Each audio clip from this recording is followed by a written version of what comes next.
तो आज के सेशन में हम लोग संजीवनी से संबंधित बहुत ही महत्वपूर्ण क्वेश्चन को पढ़ने वाले हैं।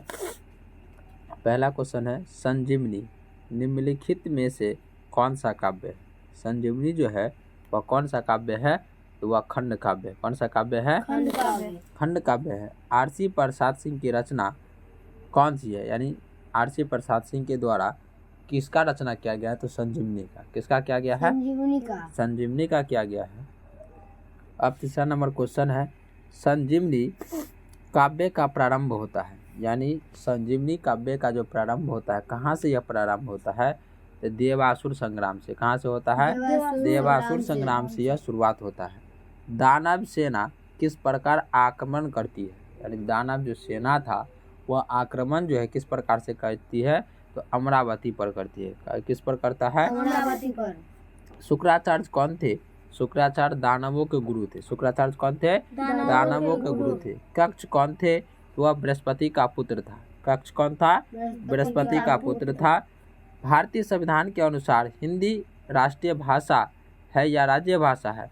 तो वह राज्य भाषा है। कौन सी भाषा है? राज्य भाषा। संजीवनी का प्रकाशन कहाँ से हुआ है? तो तारामंडल पटना से हुआ है। संजीवनी का प्रकाशन कहाँ से हुआ है? तारामंडल पटना से हुआ है। बिहार की राज्य भाषा क्या है? तो हिंदी है। क्या है? हिंदी। देवयानी किसकी पुत्री थी? तो वह शुक्राचार्य की। किसकी थी? शुक्राचार्य की जो है वह देवयानी उसकी बेटी थी। कक्ष कितने वर्षों तक शुक्राचार्य के आश्रम में रहा था? कक्ष जो था वह संजीवनी विद्या जो सीखने के लिए गए थे तो शुक्राचार्य के पास कितने वर्षों तक रहा था? 17 वर्षों तक। कितने वर्षों तक? 17 वर्षों तक। शुक्राचार्य को कितनी बार संजीवनी का आवाहन करना पड़ता है? तो 3 बार करना पड़ता है। कितने बार करना पड़ता है? 3 बार जो है कौन सी विद्या को? तो संजीवनी को जो है 3 बार आवाहन करना पड़ता है। अब संजीवनी विद्या प्राप्त कर कक्ष सर्वप्रथम किसे जीवित करता है?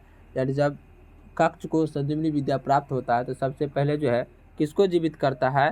तो वह शुक्राचार्य को। किसको करता है? शुक्राचार्य को। देवयानी के समक्ष कक्ष अपनी तुलना किससे करता है? यानी देवयानी के समक्ष जो है कक्ष अपनी तुलना किससे करता है? तो जलधार से करता है। किससे करता है? जलधार। कक्ष देवयानी को किस रूप में देखता है? कक्ष जो है देवयानी को किस रूप में देखता था? तो बहन के रूप में। कौन सा रूप में देखता था? बहन के रूप में। संजीवनी काव्य का स्रोत क्या है? तो महाभारत है। क्या है ये? महाभारत है। संजीवनी का प्रतिपाद्य यह कक्ष देवयानी का प्रसंग है। किसका है?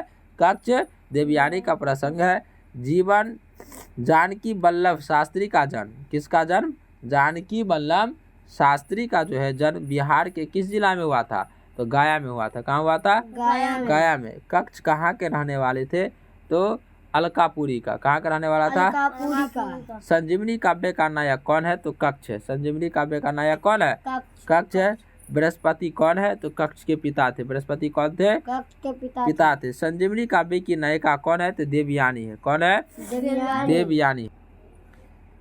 कक्ष शुक्राचार्य संवाद की किस सर्ग में आया है? यानी कक्ष और शुक्राचार्य की संवाद जो वह किस सर्ग में आया है? तो तीसरे और छठे में आया है। किस में आया है? छठे में आया है। आरसी जी ने किसे कवि और काव्य कहा? यानी आरसी प्रसाद ने किसे जो है कवि और काव्य कहा? तो शुक्राचार्य को। किसे कहा? शुक्राचार्य को कहा। संजीवनी की रचयिता कौन है? तो आरसी प्रसाद सिंह। कौन है? आरसी प्रसाद सिंह। संजीवनी की कथा को कितने सर्गों में है? तो 9 सर्गों में। कितने सर्गों में बांटा गया है? संजीवनी विद्या का ज्ञाता कौन थे? तो शुक्राचार्य थे। कौन थे? शुक्राचार्य थे। शुक्राचार्य के पास संजीवनी विद्या सीखने कौन जाता है? शुक्राचार्य के पास जो है कौन जाता है सीखने के लिए? तो कक्ष जाता है। कौन जाता है? कक्ष जाता है सीखने के लिए। शुक्राचार्य कौन थे? तो वह दानवों का गुरु थे। कौन किसके गुरु थे? शुक्राचार्य संजीवनी विद्या का प्रयोग किसके हित में करते थे? तो दानवों के हित में। किसके हित में करते थे? दानवों के हित में। शुक्राचार्य की पुत्री का नाम क्या है?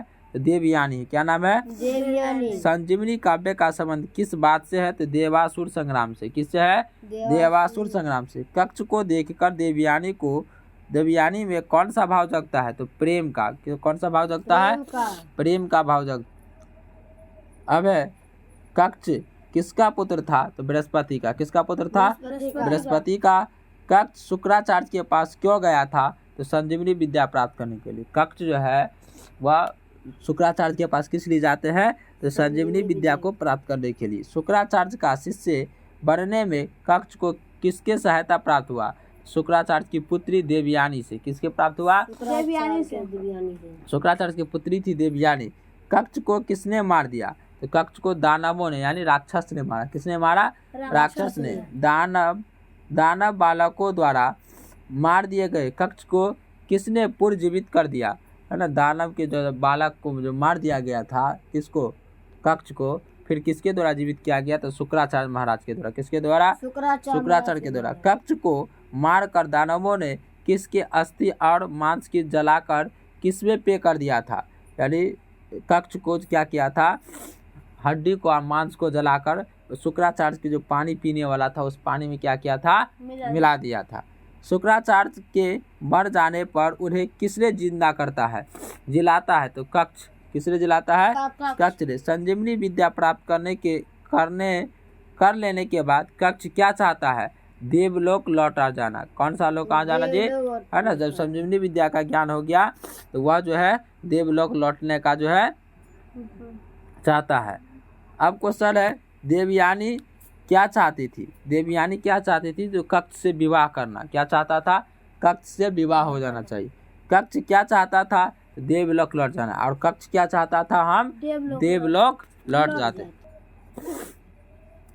देवयानी ने कक्ष को क्या श्राप दिया था? तो संजीवनी विद्या फलीभूत नहीं होगा। जब शादी करने से इनकार करता है तो देवयानी ने क्या श्राप दिया था कक्ष को? जो तुम्हारा संजीवनी विद्या जो हुआ क्या होगा? फलीभूत नहीं होगी। कक्ष ने देवयानी के श्राप दिया और कक्ष भी श्राप दे देता है देवयानी को। क्या दे देता है? क्षत्रिय की पत्नी बनने का। क्या बनने का दे देता है? क्षत्रिय का पति बनने का। कक्ष के देवलोक लौटने के बाद देव और दानव युद्ध में किसकी जीत होती है? तो देवताओं का जीत होता है। किसका जीत होता है? देवताओं को, क्योंकि कक्ष जो है वह संजीवनी विद्या को सीख लिया था इसीलिए। तो आज तक के लिए यहीं पर समाप्त करते हैं। फिर अगले वीडियो में नए उत्साह के साथ मिलते हैं। तब तक के लिए यहीं पर समाप्त करते हैं।